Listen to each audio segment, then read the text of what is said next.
So wait, the iPads are coming? All right, on the record, I said it wasn't impossible that iPads were coming out at WWDC17. That's a mouthful. But apparently, yes, it is in fact happening. Very reliable source, Ming Chen Kuo, who has predicted lots of things in the past, who also mentioned that the Siri speaker would be coming out at the Worldwide Developers Conference. Still have no clue what that looks like. Has now in fact said that the 10.5-inch iPad that's going to have the thinner bezels, the removed home button, as well as some redesigned iPad Pros will be released at this keynote. Now, will they be available for pre-order or pickup anytime soon? I have no clue. I kind of doubt it just because this is kind of an out of the blue announcement, but I'm very excited and I actually have a lot of questions now. A lot of you may have not been subscribed when I talked about the new iPads coming out in 2017, so I may be repeating myself a little bit, but it's important to realize these real crucial uncertainties, especially regarding the 10.5-inch iPad. I have so many questions. I'll be watching it live, and you can in fact watch me live, because on this very channel, the tech channel, I will be live streaming my reaction to WWDC as it's happening. I'll start the live stream before their stream starts, and if you have a desktop or laptop, you can have two windows open at once, or maybe you just have two devices, an iPad and a phone, can watch me commentate on that live stream on your phone and watch the actual live stream on your tablet, something like that, whatever you want to work out. Maybe you just want to watch me, sure. But because I will be very focused on what's going on, I won't be interacting with the chat constantly. I'll probably only respond to super chats, which just means send $1, make it real simple. Just if you have a big question that you need me to not focus on the keynote for and answer the super chat, just donate a little bit. That way we can not have 50 comments a second. Anyway, WWDC is going to be very eventful this year. We're getting 4 new operating systems: iOS 11, macOS, watchOS 4, and tvOS 11. Watch my earlier WWDC video to see what I'd like to see in those, my wish list of sorts. But above all, now that their iPads are coming, I have so many questions about that 10.5-inch iPad. So the bezels are kind of removed, but are the corners rounded? If the home button is removed, then on this next generation iPad, which is being unveiled in less than 30 days, and yet we still don't have a single leak of what the manufactured finished version will look like, where is TouchID if there's no home button? I really hope they didn't put it on the back, because tablets aren't known to do that. I really hope they didn't put it on the power button, because that's not very intuitive. Did they embed it into the display? Is there going to be a on-screen home button on this iPad? And if so, are they adding Taptic engines as well? If they did in fact embed TouchID underneath the display, why are we having so many problems with the iPhone 8 then? Why are we getting two different stories about where TouchID will be on the next iPhone if you've already figured it out on the iPad? Perhaps TouchID is really easy to embed if the display is much larger? I don't know. If they did figure that out, it's truly innovative. And if they didn't, and they're removing TouchID entirely along with the home button, Apple, what the heck? So now we can't have TouchID to unlock, passcode only. Now we can't buy apps or unlock certain parts of our app store with our fingerprint anymore, which you've really kind of reinvented with all of your technology. I feel like you'd be very okay with having TouchID being continued, not removed. If there is in fact no home button and they just want us to use the 5-finger gestures to navigate through our iPad, which is not better. I like having a home button. I just want to click home. I don't care if it's a real button or if it's on screen, just have a button. Don't make me go like this every time I want to go home, or double tap to multitask. I don't want to have 4 fingers and go up every single time. And again, if you remove the home button, now how do we access Siri? Are we just going to say that magic command every single time we want to access Siri on our iPad? That doesn't make sense. If they remove the home button, how are you going to unlock the iPad while it's running iOS 10, given the way to unlock it is by pressing the home button? You could use the on switch, but that only shows you your widgets and your lock screen. To unlock it, you'd have to press the home button a second time. So if they did in fact remove the home button, I'm really hoping they put it on the screen, but then again,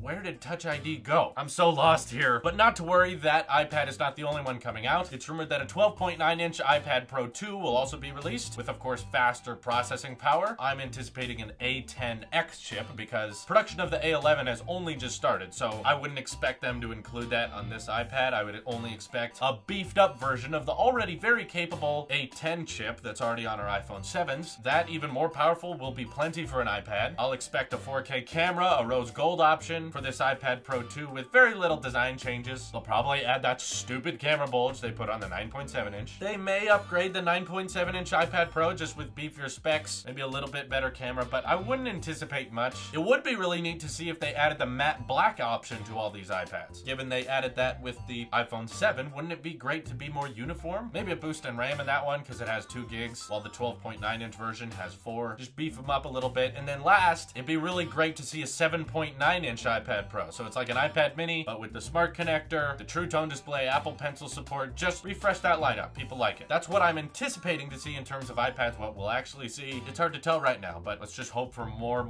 of Apple's best quality hardware. Wouldn't it be great if on the 12.9-inch iPad Pro we added a dual camera, just so there's some separation between the 9.7-inch and the 12.9? Because right now, the 9.7-inch iPad Pro, while it is cheaper, has so many advantages over that original iPad Pro, which was big and powerful, but now it's rather outdated next to that smaller one. I feel like the larger variant should have more options and more Pro features, and the dual camera I think would be a great one. It would kind of line up with the iPhone 7 Plus thing a little better. Some people might want this, but I wouldn't. But maybe a jet black iPad, you know, imagine the fingerprints, imagine the scratches, but I don't know, there's something. And Ming Ching has mentioned that the Siri speaker they're announcing is going to have a minor touchpad on it of some sort, so you can navigate something on there, like a touch bar or something. I don't know, but it's just going to be interesting to see a smart speaker that also has a touch interface. So what operating system is it running? Sound OS by Apple. Very curious about all these things, and definitely I'll be purchasing them as soon as possible. But what exactly do you think is going to happen at this keynote? It's definitely more hardware than we're used to announcing at a developer conference, which is primarily about software. But I guess Apple might have felt bad about not having a keynote earlier this year, so they're going to save up all of that cool hardware they were going to release earlier but decided not to for this developer conference keynote. So I'm very excited to see. Let me know all your thoughts in the comments below. This is your Apple Sheep here, and I will see you in the next one.